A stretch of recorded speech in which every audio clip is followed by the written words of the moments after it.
हरे कृष्णा भक्तों, आज हम श्रीमद् भगवत गीता का तीसरा अध्याय प्रारंभ करेंगे। इस अध्याय में प्रत्येक मनुष्य को अपने अपने वर्ण आश्रम के लिए विहित कर्म किस प्रकार करने चाहिए, क्यों करने चाहिए और उनके न करने में क्या हानि है, करने में क्या लाभ है, कौन से कर्म बंधन कारक हैं और कौन से मुक्ति कारक में सहायक है, इत्यादि बातें भली भांति समझाई गई हैं।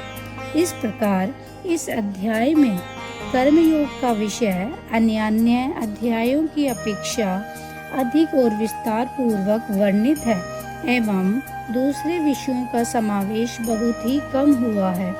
जो कुछ हुआ है वह भी बहुत ही संक्षेप में हुआ है, इसलिए इस तीसरे अध्याय का नाम कर्मयोग रखा गया है।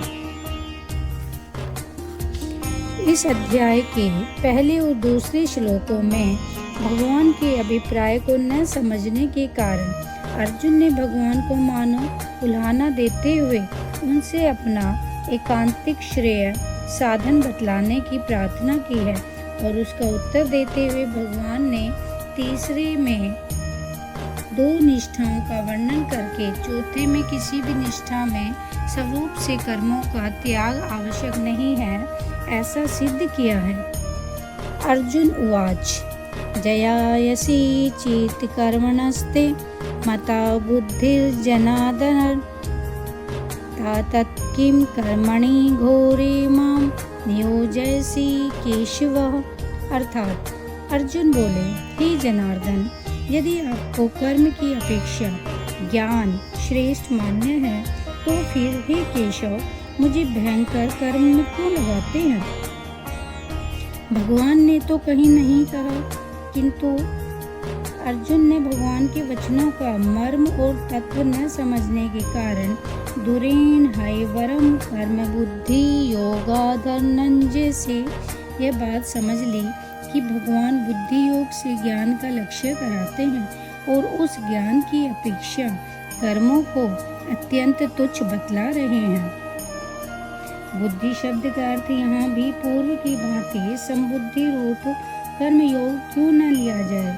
यहाँ तो अर्जुन का प्रश्न है, वे भगवान की यथार्थ तात्पर्य को न समझकर बुद्धि शब्द का अर्थ ज्ञान ही समझे हुए हैं और इसलिए वे उपयुक्त प्रश्न कर रहे हैं। यदि अर्जुन बुद्धि का अर्थ संबुद्धि रूप कर्म योग समझ लेते तो इस प्रकार के प्रश्न का कोई आधार ही नहीं रहता। अब यहाँ मुझे घोर कर्म में क्यों लगाते हैं, इस वाक्य का क्या भाव है। इसमें भगवान के अभिप्राय को न समझने के कारण अर्जुन यह माने हुए है कि जिन कर्मों को भगवान ने अत्यंत तुच्छ बतलाया है उन्हीं कर्मों में तेरा कर्म में ही अधिकार है, योग में स्थित होकर कर्म कर इत्यादि विधि वाक्यों से मुझे प्रवृत्त करते हैं।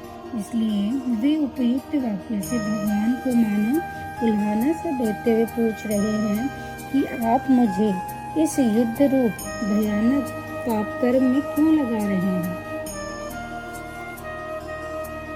सर्वं जर्नैर्ध्यते याचते स्वाभिलवशित सिद्धि इति जनार्दन।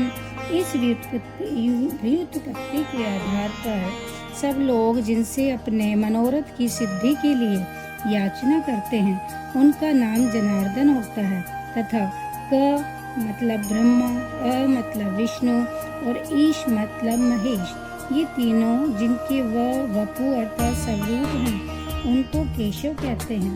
भगवान को इन नामों से संबोधित करके अर्जुन यह सूचित कर रहे हैं कि मैं आपके शरणागत हूँ, मेरा क्या कर्तव्य है यह बतलाने के लिए मैं आपसे पहले भी याचना कर चुका हूँ और अब भी कर रहा हूँ, क्योंकि आप साक्षात परमेश्वर हैं। अतएव मुझ याचना करने वाले शरणागत जन को अपना निश्चित सिद्धांत अवश्य बतलाने की कृपा कीजिए। व्यामी श्रेणी वाक्येन बुद्धि मोहय शिव में तदेकं वद निश्चित्य येन श्रेयो हमाप्नुयाम। अर्थात आप मिले हुए से वचनों से मेरी बुद्धि को मानो मोहित कर रहे हैं, इसलिए उस एक बात को निश्चित करके कहिए जिससे मैं कल्याण को प्राप्त हो जाऊं। जिन वचनों में कोई साधन निश्चित करके स्पष्ट रूप से नहीं बतलाया गया हो, जिनमें कई तरह की बातों का सम्मिश्रण हो, उनका नाम व्यामिश्र मिले हुए वचन है। ऐसे वचनों से श्रोता की बुद्धि किसी एक निश्चय पर न पहुंचकर मोहित हो जाती है। भगवान के वचनों का तात्पर्य न समझने के कारण अर्जुन को भी भगवान के वचन मिले हुए से प्रतीत होते थे। इस कथन से तो अर्जुन ने समझा कि भगवान ज्ञान की प्रशंसा और कर्मों की निंदा करते हैं और मुझे ज्ञान का आश्रय लेने के लिए कहते हैं तथा बुद्धि युक्त पुरुष पुण्य पापों को यहीं छोड़ देता है। इस कथन से यह समझा कि पुण्य पाप रूप समस्त कर्मों का स्वरूप से त्याग करने वाले को भगवान बुद्धि युक्त कहते हैं। इसके विपरीत तेरा कर्म में अधिकार है, तू योग में स्थित होकर कर्म कर। इस वाक्य से अर्जुन ने यह बात समझी कि भगवान मुझे कर्मों में नियुक्त कर रहे हैं। इस प्रकार उपयुक्त वचनों में उन्हें विरोध दिखाई दिया, इसलिए उपयुक्त वाक्य में उन्होंने 2 बार ईव पद का प्रयोग करके यह भाव दिखलाया है कि यद्यपि वास्तव में आप मुझे स्पष्ट और अलग अलग ही साधन बतला रहे हैं, कोई बात मिलाकर नहीं कह रहे हैं तथा आप मेरे परम प्रिय और हितैषी हैं, अतः मुझे मोहित भी नहीं कर रहे हैं, वरम मेरे मोह का नाश करने के लिए उपदेश दे रहे हैं। किंतु अपनी अज्ञता के कारण मुझे ऐसा ही प्रतीत हो रहा है कि मानो आप मुझे परस्पर विरुद्ध और मिले हुए से वचन कहकर मेरी बुद्धि को मोह में डाल रहे हैं।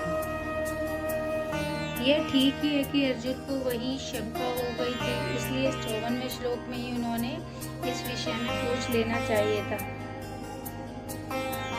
इससे अर्जुन यह भाव दिखलाते हैं कि अब तक आपने मुझे जितना उपदेश दिया है उसमें विरोध प्रतीत होने से मैं अपने कर्तव्य का निश्चय नहीं कर सका हूँ। मेरी समझ में यह बात नहीं आई है कि आप मुझे युद्ध के लिए आज्ञा दे रहे हैं या समस्त कर्मों का त्याग कर देने के लिए। यदि युद्ध करने के लिए कहते हैं तो किस प्रकार करने के लिए कहते हैं, और यदि कर्मों का त्याग करने के लिए कहते हैं तो उनका त्याग करने के बाद फिर क्या करने को आज्ञा देते हैं। इसलिए आप सब प्रकार से सोच समझकर मेरे कर्तव्य का निश्चय करके मुझे एक ऐसा निश्चित साधन बतला दीजिए कि जिसका पालन करने से मैं कल्याण को प्राप्त हो जाऊं।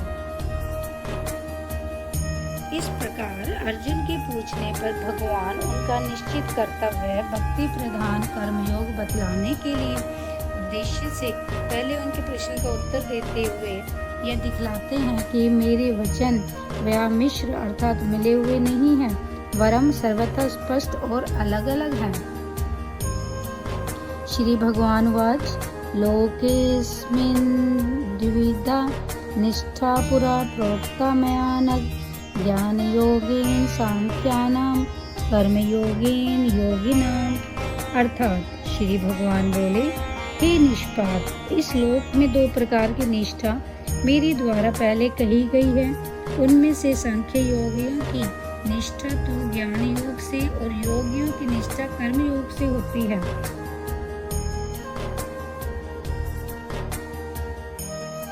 एक स्थिति में तो मनुष्य आत्मा और परमात्मा को भेद मानकर अपने को ब्रह्मा से अभिन्न समझता है, और दूसरे में परमेश्वर को सर्वशक्तिमान संपूर्ण जगत के कर्ता, हर्ता, स्वामी तथा अपने को उनका आज्ञाकारी सेवक समझता है।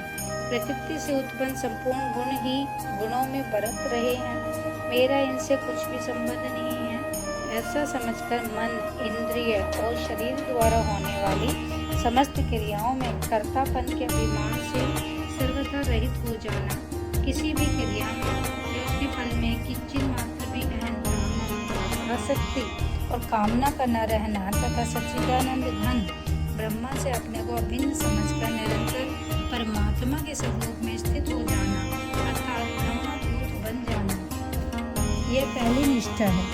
इसका नाम ज्ञान निष्ठा है। इस स्थिति को प्राप्त हो जाने पर योगी हर्ष, शोक और कामना से अतीत हो जाता है, उसकी सर्वत्र समदृष्टि हो जाती है। उस समय वह संपूर्ण जगत को आत्मा में स्वप्नवत कल्पित देखता है और आत्मा को संपूर्ण जगत में व्याप्त देखता है।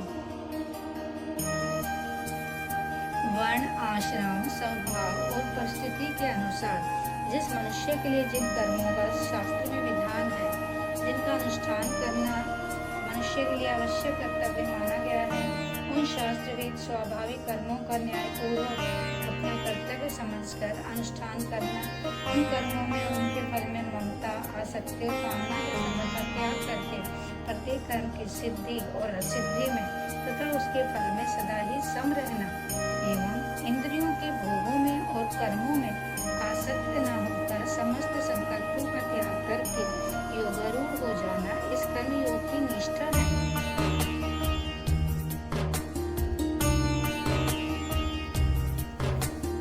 इससे भगवान ने यह भाव दिखलाया है कि ये दो प्रकार की निष्ठाएं मैंने आज तुम्हें नई नहीं बताई। सृष्टि के आदि काल में और उसके बाद भिन्न भिन्न अवतारों में मैं इन दोनों निष्ठाओं का स्वरूप अलग अलग बतला चुका हूँ।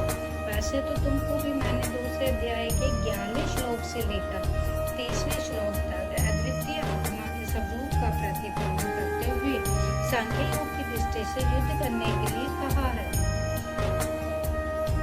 जो पाप रहित हो उसे अनग कहते हैं। अर्जुन को अनग नाम से संबोधित करके भगवान ने यह भाव दिखलाया है कि जो पाप मुक्त या पाप युक्त तथा पाप परायण मनुष्य है वह तो इनमें से किसी भी निष्ठा को नहीं पा सकता, पर तुम पाप रहित हो अतः तुम इनको सहज ही प्राप्त कर सकते हो, इसलिए मैंने तुमको यह विषय सुनाया है।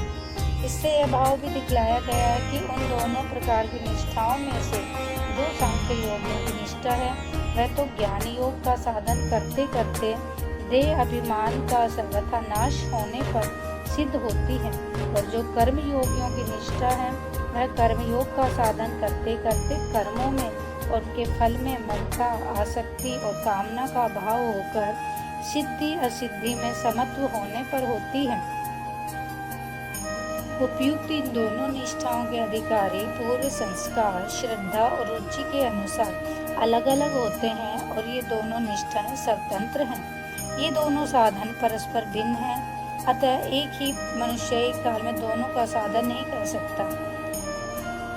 यहाँ यदि कोई मनुष्य ज्ञान योग और कर्म योग दोनों का एक साथ संपादन करे तो उसकी कौन सी निष्ठा होती है, इसका उत्तर देते हुए कहा गया है कि एक ही मनुष्य एक काल में दोनों का साधन नहीं कर सकता, क्योंकि सांख्य योग के साधन में आत्मा परमात्मा में भेद समझकर परमात्मा के निर्गुण निराकार सच्चिदानंद घन स्वरूप का चिंतन किया जाता है, और कर्म योग में फलाशक्ति के त्याग पूर्वक कर्म करते हुए भगवान को सर्वव्यापी, सर्वशक्तिमान और सर्वेश्वर समझकर उनके नाम, गुण, प्रभाव और स्वरूप का उपासक भाव से चिंतन किया जाता है।